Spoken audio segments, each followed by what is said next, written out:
ये भी तो डिराइव किए थे। वो तो डेल्टा जी के लिए, delta G at a constant temperature and constant pressure if it is less than 0 spontaneous, delta S at a constant U and constant V. Copy देख,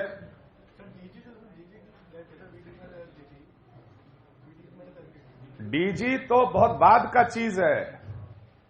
स्पॉन्टेनियस क्राइटेरियन करके टॉपिक लिखाए थे, क्राइटेरिया फॉर स्पॉन्टेनिटी। फिर delta A delta G तो सबसे last में हम आए थे, उससे पहले डेल्टा यू पे बताए थे, डेल्टा एस पे बताए थे। डेल्टा एस वाला फंस गया यहां पे। नोट्स देखोगे तब तो समझ में आएगा। 8, 9, 10, 11, 12 का D. It introduces the concept of entropy. 100% true. Entropy का कंसेप्ट कहां से आया? Carnot cycle. और कार्नोट साइकिल पे पूरा डील कौन से लॉ से किए हैं? सेकंड लॉ से किए हैं। सारा इक्वेशन तो फर्स्ट लॉ का ही लगाए थे यार, तो फर्स्ट लॉ ही तो इंट्रोड्यूस किया ना concept of entropy.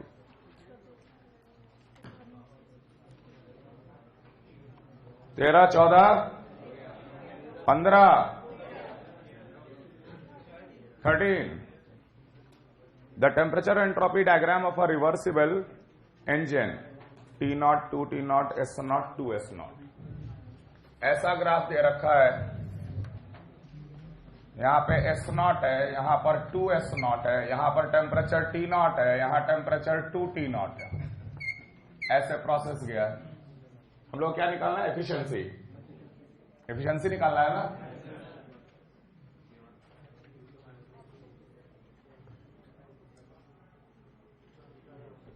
It's efficiencies, ठीक है।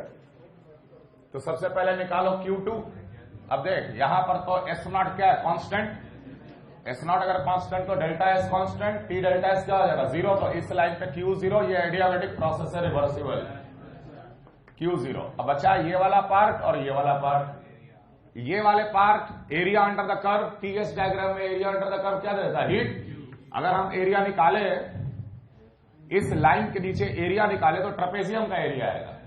ट्रेपेजियम का एरिया कितना होगा? Half sum of the parallel side 2 T0 plus T0, 2 T0 plus T0, half sum of the parallel side into width, that is S0। तो ये बन जाएगा आपका 3/2 T0 S0। और जो कि पॉजिटिव क्वांटिटी आया है, और पॉजिटिव क्वांटिटी आने के कारण इसको हम Q2 बोल रहे हैं। नेक्स्ट, ये वाले प्रोसेस में area under the curve rectangle का एरिया, तो T0 इंटू, ये तो T0 था, इंटू S0 माइनस 2 S0, तो minus S0, that is minus of T0 S0। ये आएगा Q1, क्योंकि ये नेगेटिव क्वांटिटी आया। अब हम बोलेंगे Q2 प्लस Q1 क्या रिप्रेजेंट करता? Work done. Q2 plus Q1 that is 3/2 T0 S0 minus of T0 S0। कितना आएगा? Half T0 S0, positive quantity, by Q2। तो efficiency is Q2 plus of Q1 upon Q2, half T0 S0 divided by 3/2 T0 S0, 1/3 answer. 15 तक कोई दिक्कत? 16, 17, 18 से 20, 19। A Carnot engine having an efficiency of 1/10, आ जाओ, used as a refrigerator। कोई बात नहीं, अगर कोई साइक्लिक प्रोसेस क्लॉकवाइज चल रहा है तो उसको एंटी क्लॉकवाइज भी चलाया जा सकता है। क्लॉकवाइज चलेगा तो work done by the system, और एंटी क्लॉकवाइज चलाने के लिए work done on the system. तो अगर हीट बाहर से अंदर आ रहा है हाई टेम्परेचर से लो टेम्परेचर पे, रेफ्रिजरेटर क्या करता है? लो टेम्परेचर से हाई टेम्परेचर की ओर हीट को फेंकता है। 10 joule of work, amount of heat absorb from the reservoir at low temperature. ऐसे समझो, एक कार्नोट इंजन था, टेम्परेचर T2 हाई और ये टेम्परेचर T1 था। यहां से लिया Q2, यहां से आया Q1, ये मिला वर्क डन। अगर मुझे इसका उल्टा करना है तो ये work done on the system हो जाएगा और ये Q1 एब्जॉर्ब करेगा लो टेम्परेचर पे और Q2 रिजेक्ट करेगा हाई टेम्परेचर पे। समझ में आ रहा है? तो यहां वर्क डन कितना हो जाएगा? 10 जूल होगा ना? Work done 10 joule. एफिशिएंसी कितना दे रखा? 1/10। That means work done upon क्या मिलेगा? Q2 कितना? 10 × 10 100 जूल। वर्क डन अगर 10 है तो Q2 + Q1 is equal to 10। 100 + Q1 is equal to 10। So Q1 will become 90 joule absorb करेगा वो। Q1 निकाल लो। 100 एब्जॉर्व किया, 90 रिजेक्ट किया था कार्नोट, और work done by the system 10 आया था। उसी को रिवर्स कर दो। अब 10 जाएगा अंदर, 10 एब्जॉर्ब करेगा और 100 क्या करेगा? रिजेक्ट करेगा। तो 90 जूल आंसर है। 18 से 20।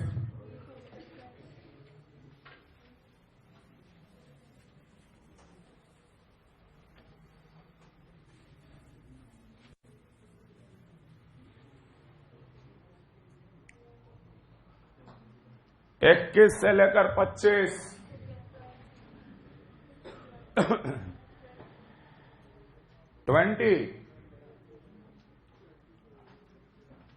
20 वेनस सिस्टम। इसमें आपको थोड़ा एक गेस करना है, क्या कि साइन दे नहीं रखा है। तो एक बार प्लस प्लस मान के चल और एक बार प्लस माइनस मान के चल। तो प्लस प्लस वाले में आंसर नहीं आएगा। प्लस प्लस मानेगी तो -66 आ जाता है।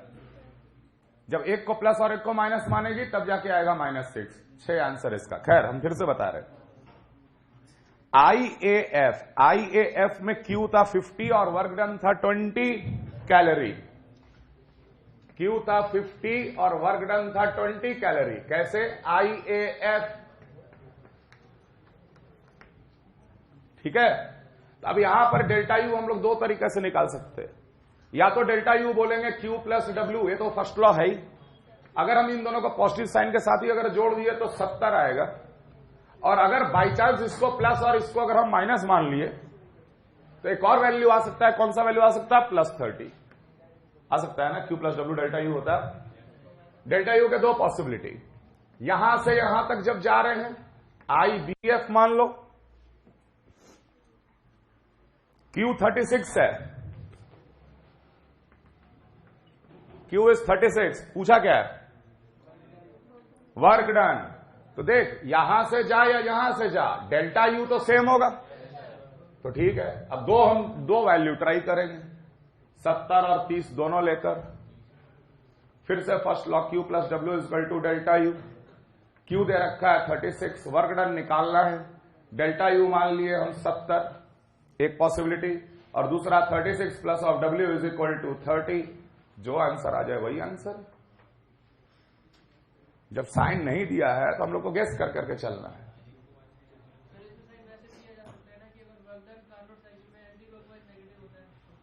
कार्नोट है क्या? क्यों अज्यूम कर सकते हैं? हाँ बोलो फिर भी।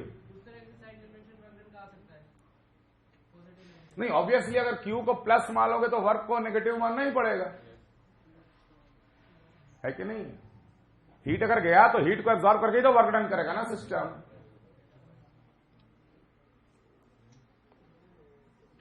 बीस से 25, 25। डाउट? पक्का? Fuel cell. फ्यूल सेल क्या है? कंसेप्ट को समझो। फ्यूल सेल एक गैल्वेनिक सेल है। इसके अंदर एक केमिकल रिएक्शन होगा, रेडॉक्स। केमिकल रिएक्शन हो रहा है और केमिकल रिएक्शन के कारण ये हमें देगा electrical energy. Fuel cell basically क्या देता है? Electrical energy.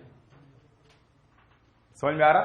And all electrical energies are non mechanical work done which will be equal to delta G. Delta G के बराबर ही होगा ये electrical energy. Efficiency of the fuel cell, how much heat is absorbed and how much electrical energy is liberated। कितना fraction heat का electrical energy में convert हुआ। Fuel cell या गैल्वेनिक सेल का एफिशिएंसी इसी को बोलेंगे ना।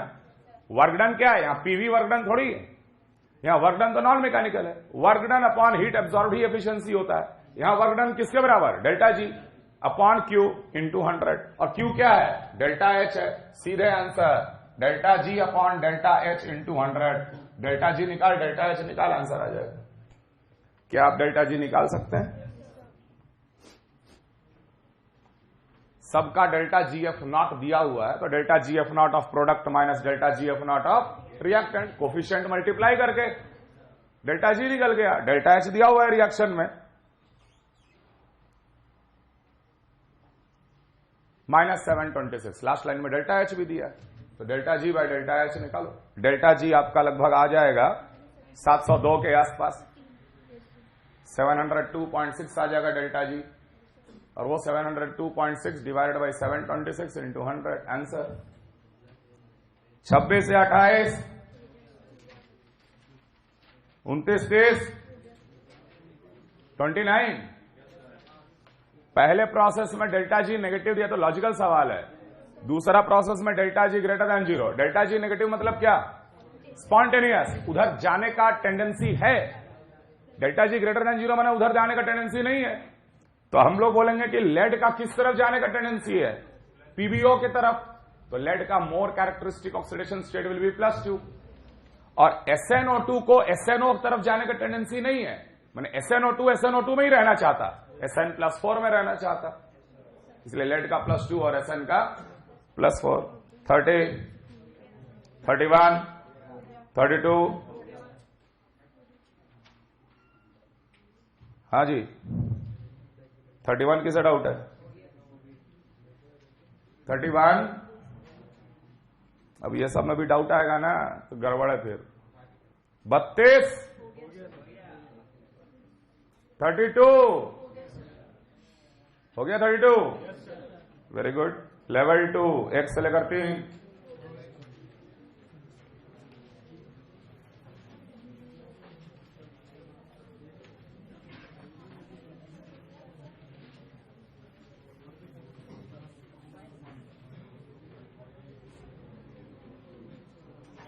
लेवल 2 1 से लेकर 3, 4 5, 4 5, लेवल 2 1 से लेकर 5,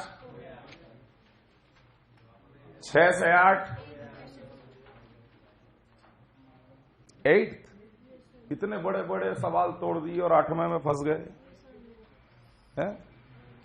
एक लिक्विड है 1 एटमॉस्फियर और 100 ml, सडनली इस लिक्विड पे हम लोग प्रेशर बढ़ा देते हैं 100 एटमॉस्फियर का, लिक्विड कॉन्ट्रैक्ट कर जाता 1 ml से, माने लिक्विड का फाइनल वॉल्यूम हो जाता है 99 ml। डेल्टा एच और डेल्टा यू बताना है, 2 स्टेप क्यों लेंगे, एक ही बार में हो रहा है ना काम। लिक्विड लिए जो 100 ml था, 1 एटमॉस्फियर पे था नॉर्मली, उसमें सडनली प्रेशर बढ़ा दिए हम 100 एटमॉस्फियर का, लिक्विड कॉन्ट्रैक्ट कर गया 1 ml से। डेल्टा एच और डेल्टा यू बताओ, एडियाबेटिक सिस्टम है, Q0 delta U will be equal to work done, and work done will be minus of P external into V2 minus of V1। P external 100 atmosphere, V2 99 minus 100 -1 ml है, ml को litre में convert किए, litre atmosphere हो गया, litre atmosphere में 100 गुना कर दिए, joule हो गया। 100, 10 times, therefore plus of 10 joule is the work done and plus of 10 is delta U। उसके बाद delta H will be equal to delta U plus of P2 V2 minus of P1 V1, P2 V2 99 into 100, P1 V1 100 into 1, delta U बैठा हो answer. 9 10,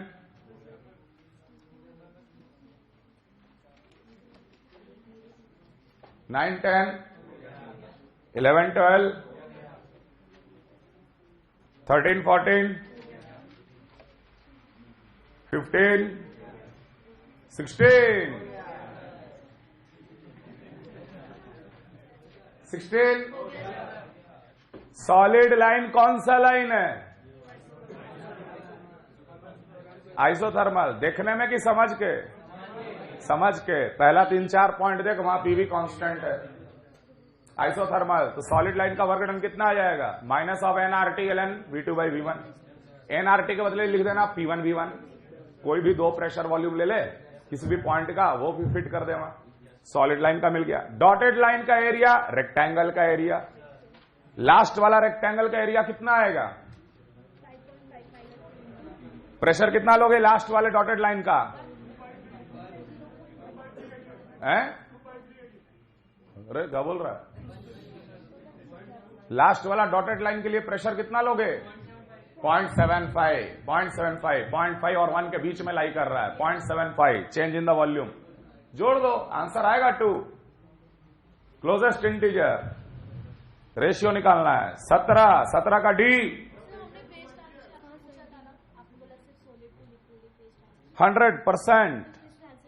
100%। इसको हम phase transition बोलेंगे ही नहीं। It is allotropic change. Phase का transition माने solid liquid gas, that is called phase. या white phosphorus, red phosphorus, दोनों सॉलिड। लिक्विड होता है क्या व्हाइट फास्फोरस? दोनों सॉलिड होता है ना, तो फिर कोई कंफ्यूजन नहीं होना चाहिए। It is not a phase transition. हाँ, ये informative related to structure. Red phosphorus is more order. किसमें? प्रेशर 2/3 कैसे? हाँ जी, प्रेशर 3 है कि वॉल्यूम 3 है? हाँ, वॉल्यूम 3 है।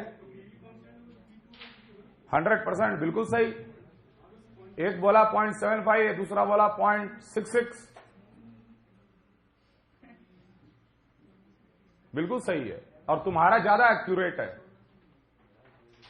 बाकी देख के 0.75 बोला गया अप्रोक्सीमेटली। हमें तो क्लोजेस्ट इंटीजर निकालना है ना। तुम्हारा ज्यादा एक्यूरेट है, नो डाउट। 2/3 ही प्रेशर है, लेकिन 0.75 हम लोग देख के लाइन ऐसे आगे बढ़ाए तो बीचों बीच आ गया लगभग, तो 0.75 ले ली, है ना।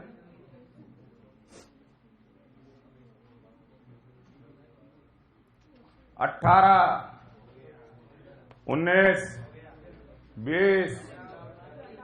20 में डाउट है। Benzene, naphthalene.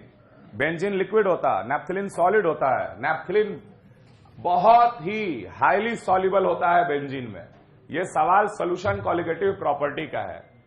सोल्यूशन जो बनता है बेंजीन और नैप्थलीन में, वो आइडियल सोल्यूशन बनता है, और आइडियल सोल्यूशन में हमेशा डेल्टा H 0 होता है, डेल्टा V मिक्सिंग भी 0 होता है। ये दोनों क्राइटेरिया होता है आइडियल सोल्यूशन का। ये सोल्यूशन कॉलिगेटिव प्रॉपर्टी से रिलेटेड है। Ideal solution forms, therefore delta H is 0, delta V mixing is 0। अगर कोई सॉलिड लिक्विड में डिसॉल्व करता है तो एंट्रोपी उसकी बढ़ती है। Delta S of the system will be greater than 0। अब रहा डेल्टा H सराउंडिंग का बात। चूंकि डेल्टा H 0 है, सराउंडिंग के साथ कोई हीट एक्सचेंज नहीं है, इसलिए डेल्टा H सराउंडिंग में क्या होगा? 0 होगा। इस प्रोसेस का डेल्टा G नेगेटिव होगा, क्योंकि ये स्पॉन्टेनियसली सॉल्व डिसॉल्व करता है। 21 आंसर बॉम्बे। हो क्या गया? गलत दे रखा पीछे आंसर। 21 का बॉम्बे।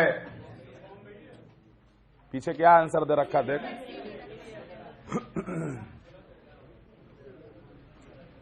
21 का बॉम्बे, पीछे कुछ गलत दे रखा है answer.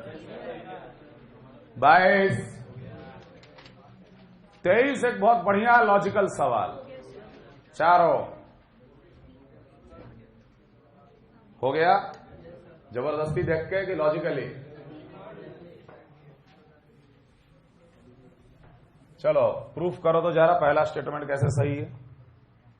Tell the rate at which the heat is absorbed in the range 0 to 100 Kelvin varies linearly with temperature. हमारे पास एक ग्राफ दिया हुआ है C वर्सेस T का। ग्राफ कुछ दूर तक बिल्कुल स्ट्रेट लाइन जाता है और उसके बाद धीरे से ऐसे कांस्टेंट हो जाता है। 3 रेंज का बात किया जा रहा है, यहां से यहां, यहां से यहां और यहां से यहां। बताओ पहला स्टेटमेंट कैसे करेक्ट है? हाँ, ग्राफ से क्या दिख रहा है? C का लीनियर वेरिएशन दिख रहा है T का। ऑप्शन क्या कह रहा है? हाँ, the rate at which heat is absorb, how it is equal to C? Q is equal to C by, हाँ फिर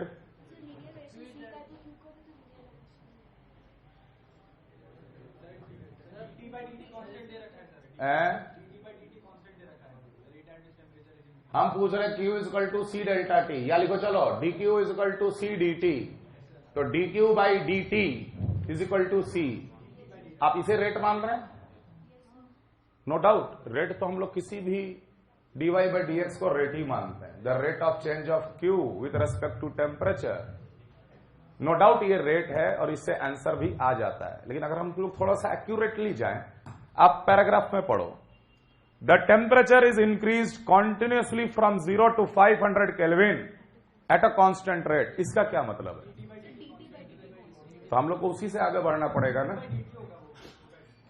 हम लोग को उसी से आगे बढ़ना पड़ेगा। नो डाउट आंसर आ जाता है, ठीक है, लेकिन थोड़ा सा लॉजिकली समझ लो बेटा कि हम लोग को जो इन्फॉर्मेशन दे रखा है उसको इस्तेमाल करते हुए हम लोग काम करेंगे। हम लोग को दे रखा है कि भाई D of T by D of small T that is constant के, ये दिया हुआ है। तो हम लोग लिख सकते हैं D T will be equal to sum के इंटू डी टी। हमें यह भी पता है कि D of Q will be equal to N C into D T, N C into D T, या लिख सकते हैं एन सी डी टी, क्या आएगा यहां से के times small D T. Therefore, dq by dt will be equal to nck. But we know that c versus t is linear here. तो c will follow m times t, ऐसा कुछ equation follow करेगा। इसलिए हम लोग इस c को हटाकर लिख सकते n k और m इंटू t, ये तो कांस्टेंट हो गया।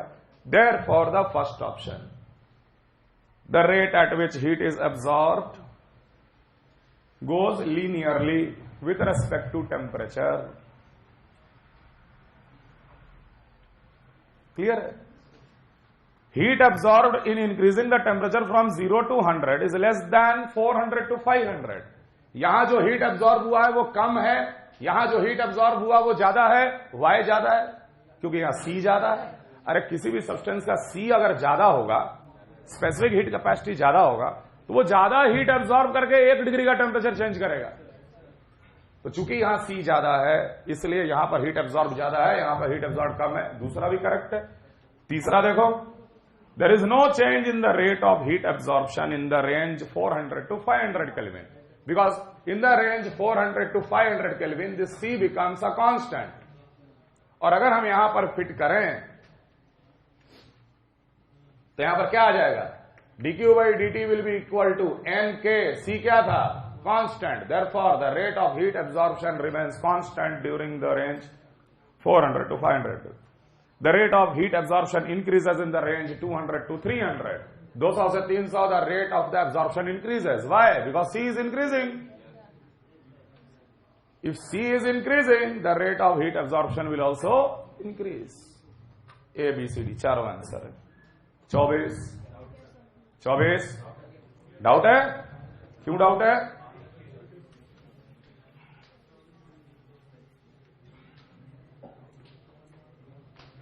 ग्राफ दिया हुआ है प्रेशर वर्सेस वॉल्यूम। ग्राफ कुछ ऐसा है,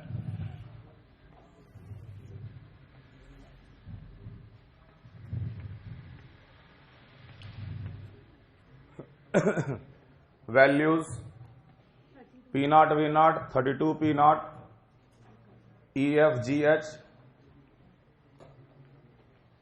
यहां दिया P naught, यहां दिया 32 P naught, यहां पे दिया V naught EFGH, ठीक है।